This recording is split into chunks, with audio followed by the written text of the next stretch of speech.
Boa noite para você de casa. Agora tem o NTV News.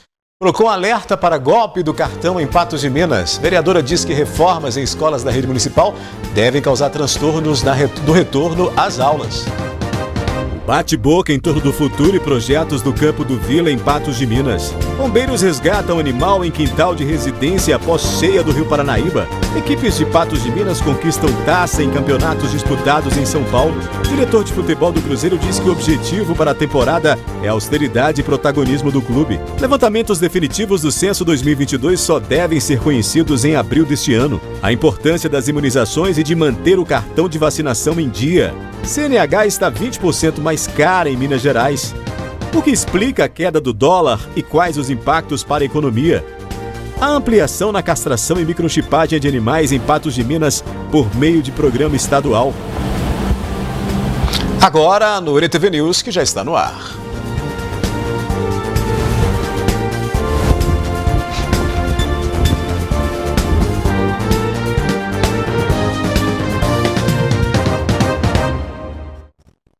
As incertezas sobre projetos e instalações de novo estádio do Vila em Patos de Minas têm gerado discussões. O presidente do Vila afirma que não tem atrapalhado negociações e nem disputas em campeonatos.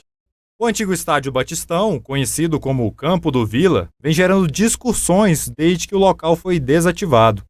Paulo Amâncio afirmou que o presidente do Vila fez declarações falando que o próprio estaria atrapalhando algumas negociações. A opinião do presidente do Vila eu tenho que respeitar, é claro, né? Porque isso aí é notório. Isso é um direito que cada um tem de emitir o seu ponto de vista.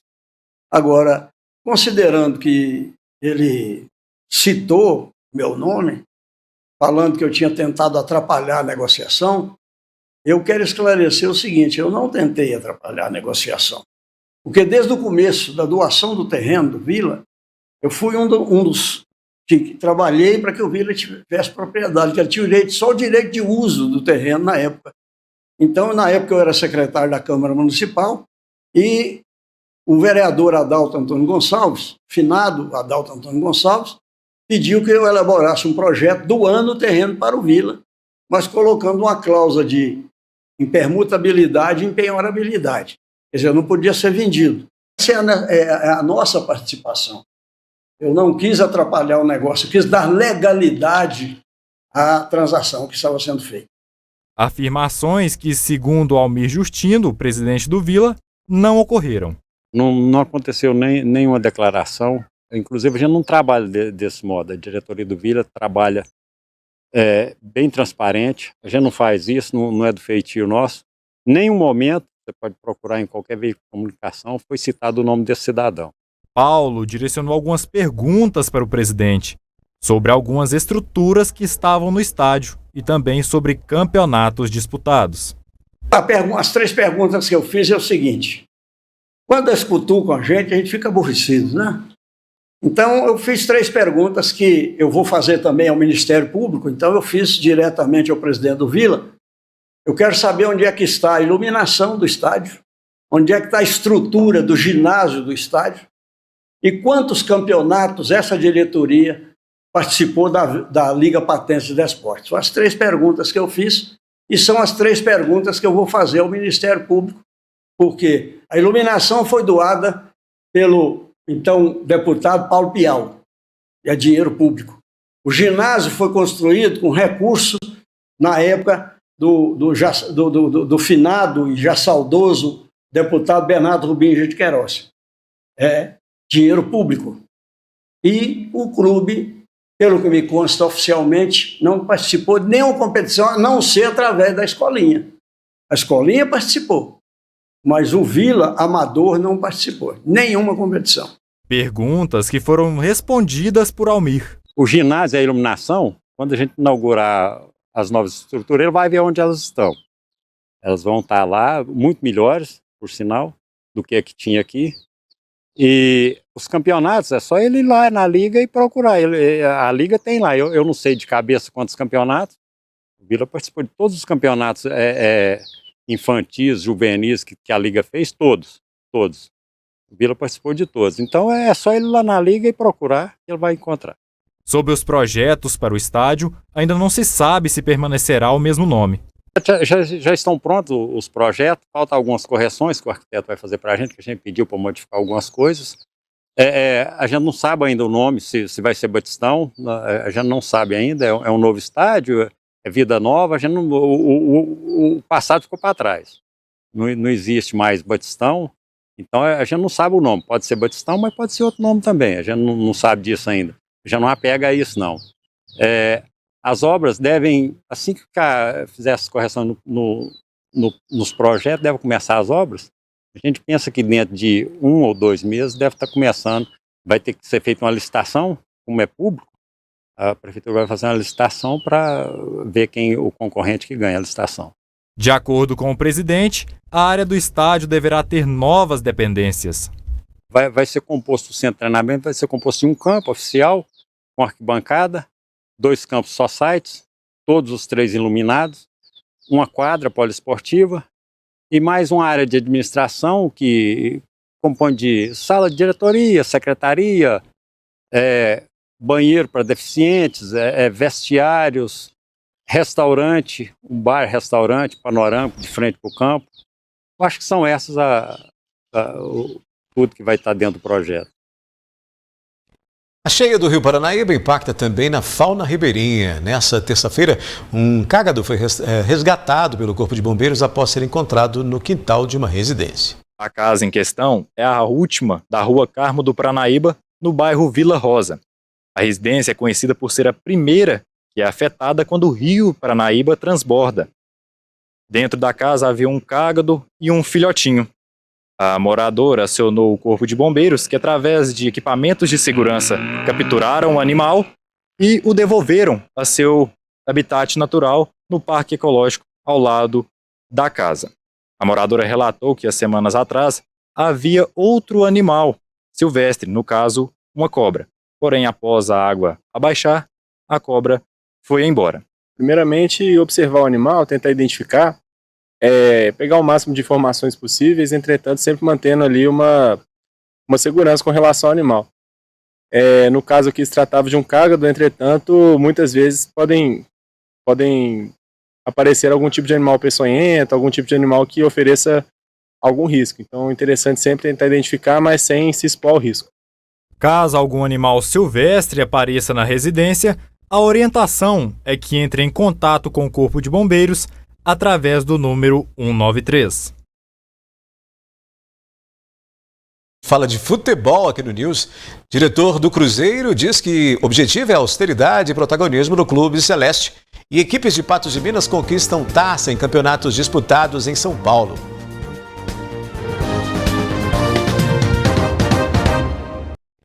No mês passado, nós mostramos aqui a viagem de um grupo de adolescentes para São Carlos, em São Paulo, onde equipes de Patos de Minas disputaram competições de futebol. Esta semana, eles retornaram para casa com 2 taças conquistadas.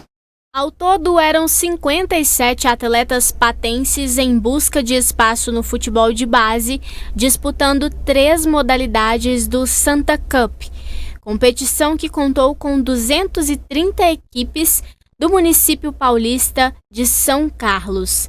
Na disputa acirrada, a equipe de Patos de Minas levou a melhor, campeã no Sub-16 e vice-campeã na categoria Sub-15. Campeonato que esses jovens vão levar também na memória. A gente trouxe o título do Sub-15, foi vice-campeão, e o Sub-16 campeão. É muito bom essa sensação. Foi uma experiência muito boa, né? A gente passou por muita dificuldade em questão aí, mas lá foi muito bom, a gente se divertiu bastante. Foi uma superação muito grande a gente ter conseguido chegar até a grande final, né? Porque ninguém botava muita fé na gente, mas graças a Deus a gente conseguiu chegar até a final. Foram poucos treinos, mas a expectativa era grande. Apesar de alguns pais terem acompanhado os jovens até o estado de São Paulo, a maioria teve que enfrentar a distância da família durante todos esses dias. Ficar longe da família, né? Os adversários era difícil, mas nós conseguimos trazer um bom resultado. É muito difícil, né? Ficar longe da família, dificuldade também, acostumar com o alojamento, novas pessoas. Nunca tinha ficado muitos dias perto delas, então foi uma grande experiência para mim e acho que eu vou levar isso pro resto da vida. O maior desafio nosso foi ficar longe da família, pegar muitos times de base, sem a gente muito treinar, mas dependendo de tudo, com a nossa raça, com a união do time, conseguimos trazer o troféu para casa. A ida até São Carlos também foi desafiadora. Alan conta que foi necessário promover uma rifa e contar com o apoio de todos os jovens e familiares deles para conseguir levar a garotada na disputa. Mas o resultado foi gratificante. Trazer o título foi inexplicável, foi uma sensação muito boa, mas levar eles foi uma das dificuldades maiores que a gente teve, porque a gente não teve apoio da cidade, do comércio e muito menos do setor público. Depois a gente correr atrás das empresas da cidade, não conseguiu patrocínio, nós tivemos a ideia de fazer a rifa e cada atleta vendeu a rifa para a gente estar aí arrecadando dinheiro e viajando. Foi Deus que esteve olhando a gente sempre, nada pôde atrapalhar a gente, não teve obstáculo nenhum. O ônibus quebrou, a gente arrumou ônibus, van, Uber, a gente arrumou tudo e chegou lá, só 2 bolas, 6 copos, bolsa rasgada e os meninos mostraram tudo que eles podiam lá dentro daquele campo, não teve obstáculo nenhum para a gente. Felicidade também para os pais que puderam acompanhar esses jovens e ver de pertinho seus filhos saírem do campo vitoriosos. Uma emoção muito grande, né? Na verdade, eu não considero ter acompanhado o meu filho especificamente. Eu acho que todos os meninos eu considero como filhos meus. Para eles é uma glória, para famílias que ficaram aqui principalmente sem receber notícias, né? Falta de internet, dificuldade, a gente está entrando em contato.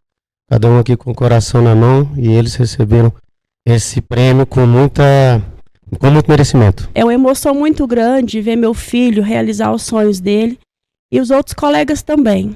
Porque o Arthur já está nessa luta já faz algum tempo e a gente está sempre com ele acompanhando em campeonatos. E graças a Deus nos últimos tempos está sendo só de vitórias. E muito bom também ver todos esses meninos que estão em busca do sonho, conseguir realizar, trazer para casa a medalha de ouro, de prata. Os que não foram classificados, que o Sub-14, tenho certeza que eles vão se esforçar ainda mais para na próxima vez eles trazerem um bom resultado também. Parabéns, né, para todos eles aí, parabéns. Disputas que foram vencidas, né? O importante é participar e colocar essa garotada para poder rolar a bola, né, e mostrar o talento que eles têm. Por falar no assunto, o diretor de futebol do Cruzeiro, Pedro Martins, participou de coletiva de imprensa para abordar alguns dos principais assuntos relacionados ao futuro do clube, que retorna à Série A este ano. O gestor de futebol da Raposa começou fazendo um discurso com ênfase na reconstrução que está sendo realizada internamente no clube estrelado. Durante o processo de montagem do elenco, nós encontramos diversos desafios. O principal deles é financeiro. Procuramos reconstruir uma equipe inteira. Tivemos 21 saídas de atletas e 14 chegadas. Mesmo com toda a dificuldade e com todo o processo de negociação, que vocês sabem não é simples, procuramos proteger a todo momento a instituição. Não só pensando no curto prazo, não só pensando no jogo de amanhã, mas também olhando para a constituição de um elenco jovem, ambicioso e principalmente com fome. Procuramos buscar jogadores com experiência de Série A. Jogadores que já viveram essa competição. Pedro Martins falou sobre as movimentações nas contratações para o Brasileirão e o risco de transfer ban. O desafio do clube a todo momento é procurar o equilíbrio financeiro, né? Desde a chegada da SAF, a gente vem procurando investir muito também na capacidade do clube de potencializar suas receitas. Então vocês têm visto aí como o Cruzeiro vem atuando, não só na profissionalização da sua área comercial e também de comunicação, mas buscando grandes parceiros e parceiros que acreditam no clube. Eu não tenho dúvida que no médio e longo prazo, todo esse recurso que está sendo levantado para o clube vai deixar de ser gasto em dívida e cada vez mais teremos investimentos em futebol. A gente sabe que é um momento de transição. Então, o momento inicial é de muita austeridade financeira, é de pagar dívida para que a gente consiga, daqui a pouco, aumentar ainda mais os investimentos dentro do departamento de futebol do Cruzeiro. O diretor de futebol também foi questionado sobre o aumento nos investimentos para o futebol do Cruzeiro em 2023. Não vou falar de percentual, porque vou até acabar sendo injusto aí, porque quem controla isso é o nosso departamento financeiro e é o nosso CEO. Mas é óbvio que houve um aumento, um incremento de receitas, né? justamente para que o clube consiga ser competitivo também na Série A, mas ainda está distante do que a gente imagina como ideal, principalmente porque ainda tem muita dívida para pagar, né? O Cruzeiro ele ainda vai conviver com esse cenário durante os próximos anos. É um clube com uma dívida bilionária e você não consegue lidar com essa dívida ou acabar com essa dívida do dia para a noite. Então a gente está estruturando um plano muito sólido para ir quitando e pagando, né, todos esses compromissos e com o tempo ir aumentando a capacidade de investimento no departamento de futebol para que o Cruzeiro não só faça uma bela competição, mas esteja olhando para o topo da tabela. O desafio do Cruzeiro é grande, né? Primeiro foi sair da Série B e agora manter o time na Série A com um orçamento aí pequeno, né? Apesar dos novos aportes financeiros, o clube deve muito, né? E precisa aí saldar muitas dívidas, inclusive com risco de transferban. A seguir aqui no News tem a previsão do tempo para quinta-feira. Você vai ver que levantamentos definitivos do censo 2022 só devem ser conhecidos em abril deste ano. E a importância das imunizações e de manter o cartão de vacinação em dia.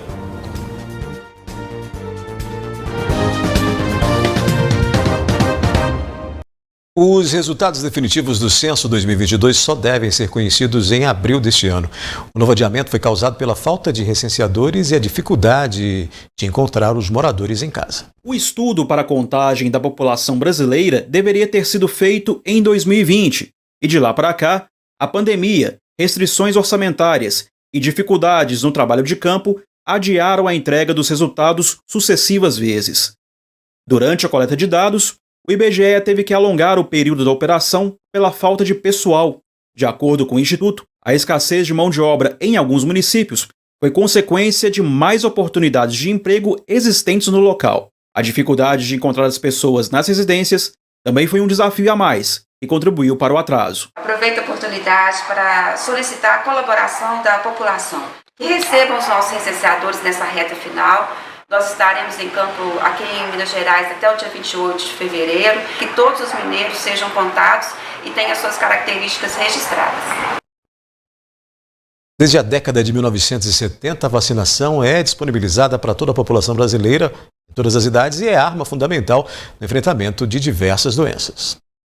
A vacinação é uma ferramenta essencial para o combate a surtos e epidemias de doenças que já contam com imunizantes disponíveis no calendário de rotina e em todas as unidades de saúde da família pelo país, via SUS.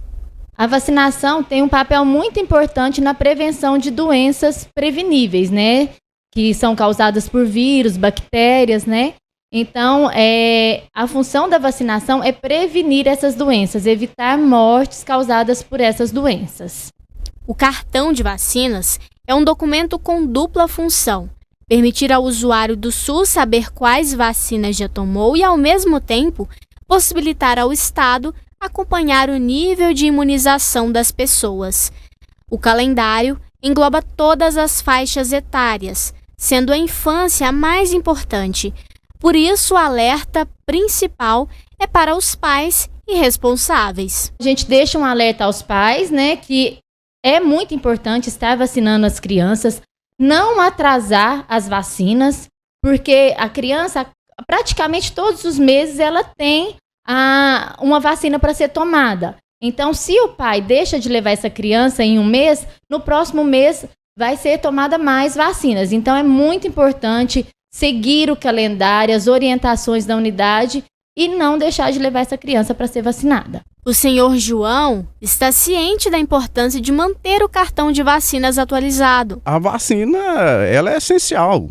Não pode existir uma sociedade civilizada sem vacina. Eu já estou ficando, como se diz, de idade, e as vacinas que tiverem, eu não dispenso uma. Não pode ficar fora da vacinação, porque se existe algum risco, igual a questão da cirurgia. Que cirurgia que não tem risco? E fala-se muito em alguns riscos da vacina, mas eu não vejo risco, eu vejo só segurança. A enfermeira chama a atenção também para aqueles que precisam tomar a dose reforço contra a Covid-19 e aqueles que devem receber a vacina contra a meningite, cujo público-alvo recebeu nova atualização de faixa etária. As vacinas estão disponíveis nos postos de saúde Os profissionais de saúde estão procurando para fazer a meningite, que teve ampliação da meningite C devido a um surto de meningite, principalmente no estado de São Paulo, né? Então, a gente está com essa vacina disponível para a população de 16 a 30 e todos os profissionais que trabalham em instituições de ensino. E também os profissionais de saúde procurar para fazer a varicela, que está também disponível até o mês de fevereiro para os profissionais de saúde. O mês de fevereiro começa com calor e tempo instável. Vamos aos detalhes na previsão do tempo. Previsão do tempo. A quinta-feira deve ser de céu com muitas nuvens e possível instabilidade, com pancadas de chuva isoladas no fim do dia no Alto Paranaíba e Noroeste, segundo a previsão do IMET. A umidade relativa do ar deve registrar 40%. Em Patos de Minas, as temperaturas variam entre 20 e 30 graus. Em Lagoa Grande, de 21 a 32.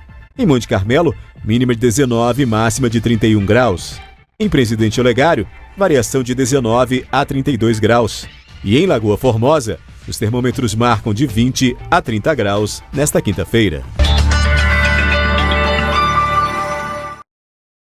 Em instantes aqui no News, você vai ver que Procon alerta para golpe do cartão em Patos de Minas. CNH está 20% mais cara em Minas Gerais. O que explica a queda do dólar e quais os impactos para a economia?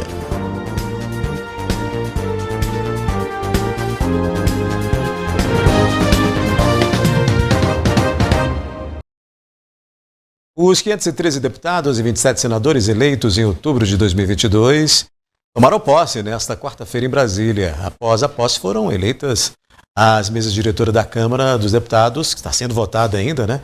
E o Senado Federal teve votação.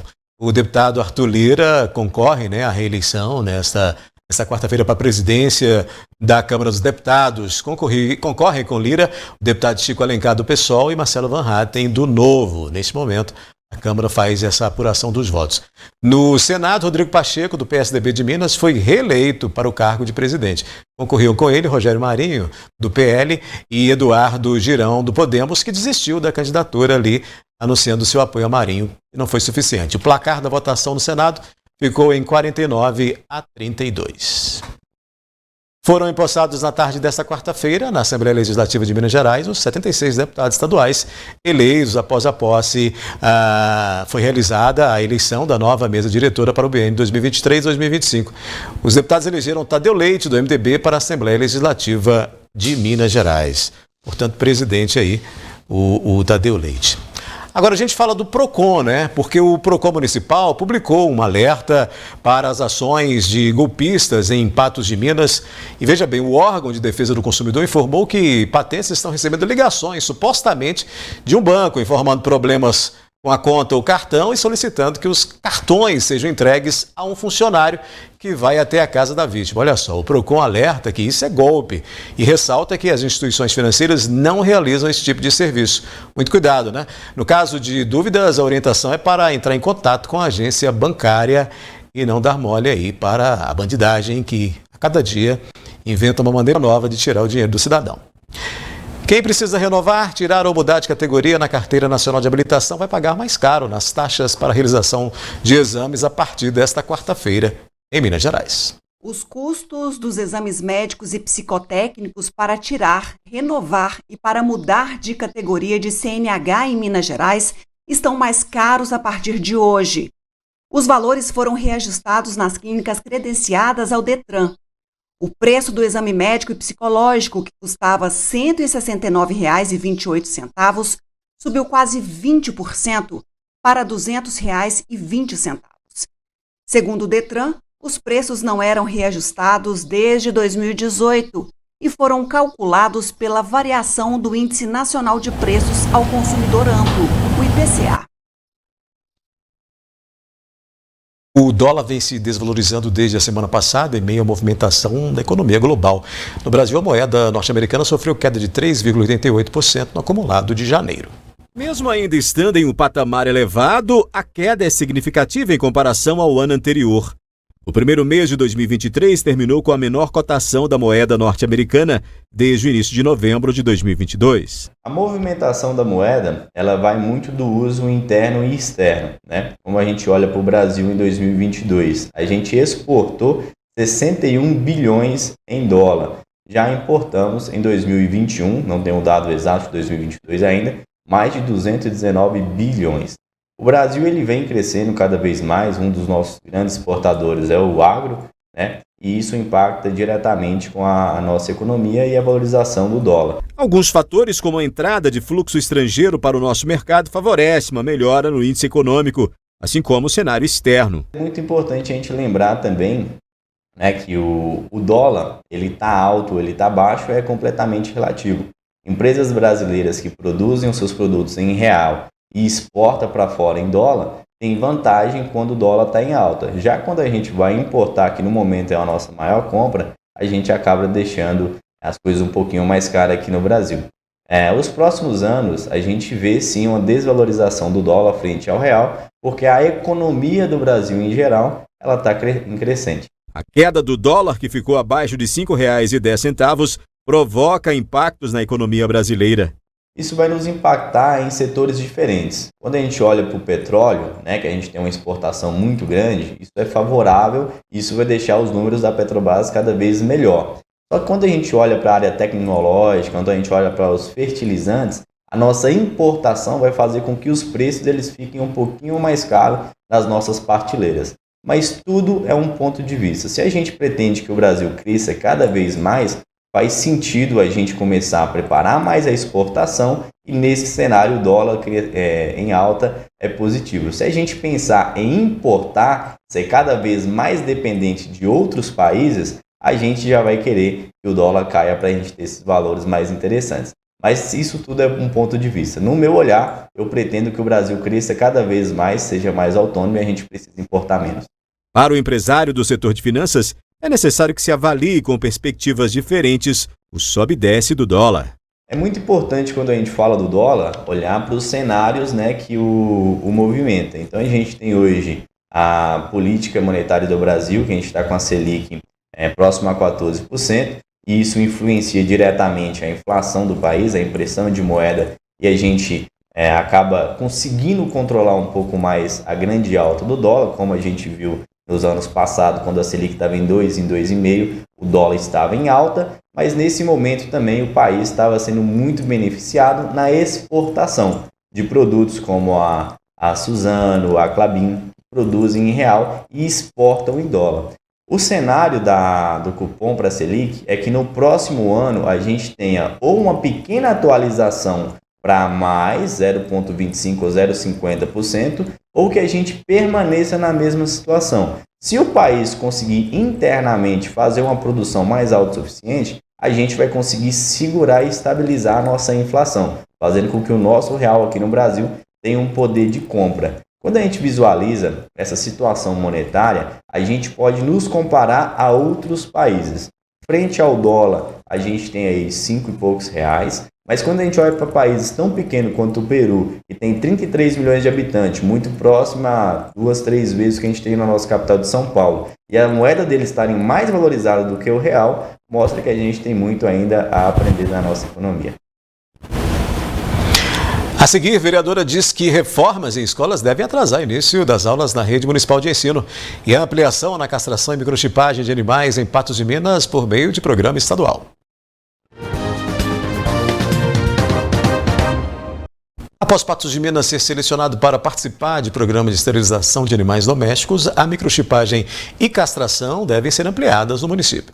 A cidade de Patos de Minas obteve pontuação máxima para participar e ser contemplada pelo Programa Estadual de Esterilização de Animais Domésticos da Secretaria de Estado de Meio Ambiente e Desenvolvimento Sustentável.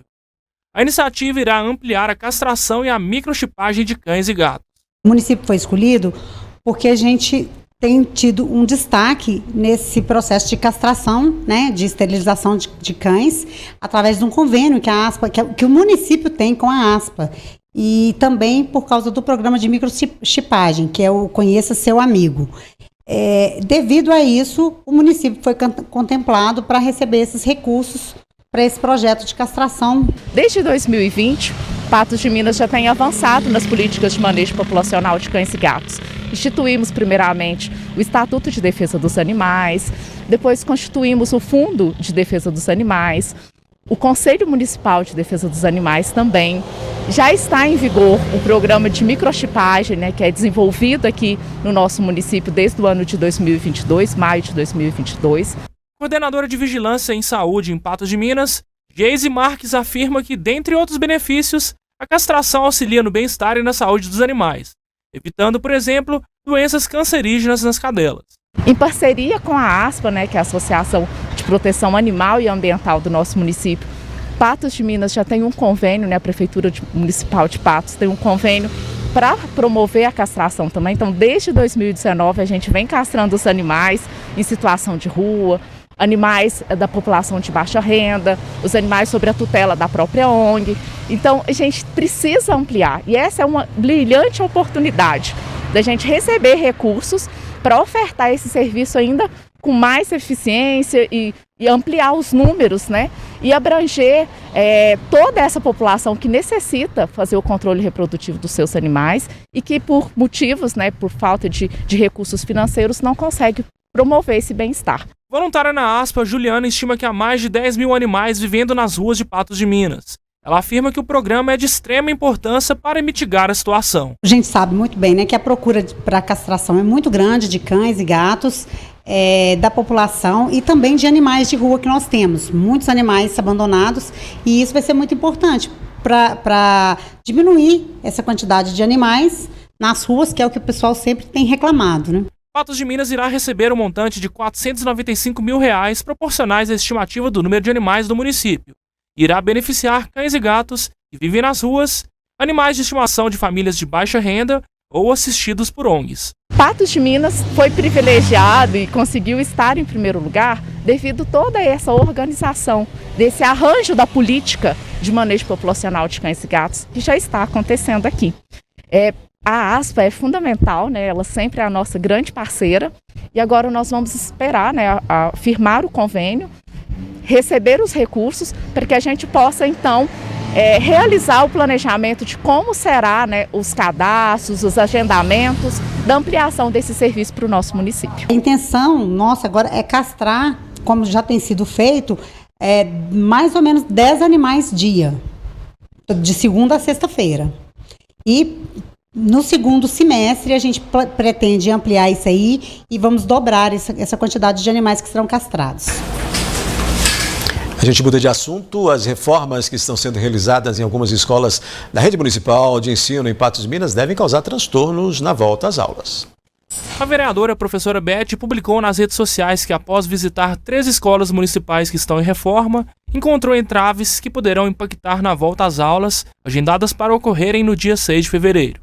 Um dos locais visitados foi a Escola Municipal Professor Aristides Memória, o CAIC. Lá no CAIC, que é a escola maior, que eu pensei que fosse mais difícil, eu até dei parabéns para a equipe diretiva da instituição, porque eles já otimizaram todos os espaços. Então já tem o espaço da cozinha, do refeitório, das salas de aula e assim por diante.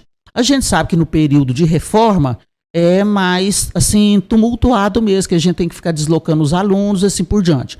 Mas lá está tranquilo nesse sentido. Já na Escola Municipal Prefeito Jacques Corrêa da Costa, será necessário remanejar alguns estudantes até o término da reforma. O diretor Messias me passou que a educação infantil vai ser atendida lá, tá certo?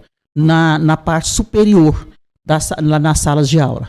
E a equipe de reforma está lá trabalhando na parte de baixo e também na parte de cima, mas vai dar para atender os alunos da educação infantil.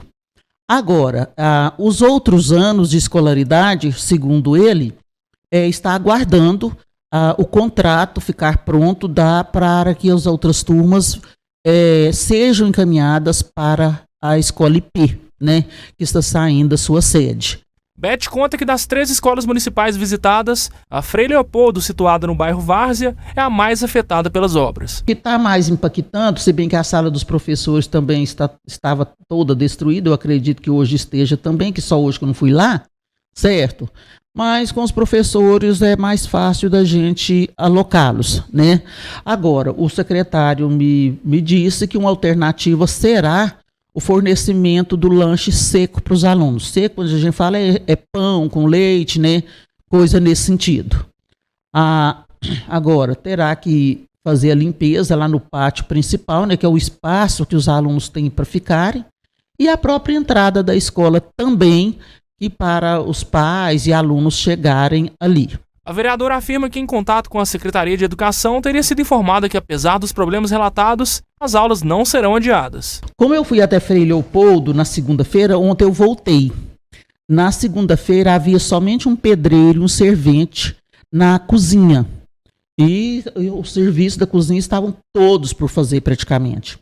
Agora, ontem, quando eu voltei, já tinha 4 ou 5 profissionais na cozinha. Tá certo? Então, diante disso aí, o que eu percebi assim, mais preocupante realmente é a situação da Frei Leopoldo, né? Agora, o secretário me garantiu que vai ser possível as aulas iniciarem, sim, dia 6. O NTV News está terminando, volta amanhã às 19 horas. Eu te encontro mais cedo no 30 Minutos. Obrigado pela companhia e até amanhã.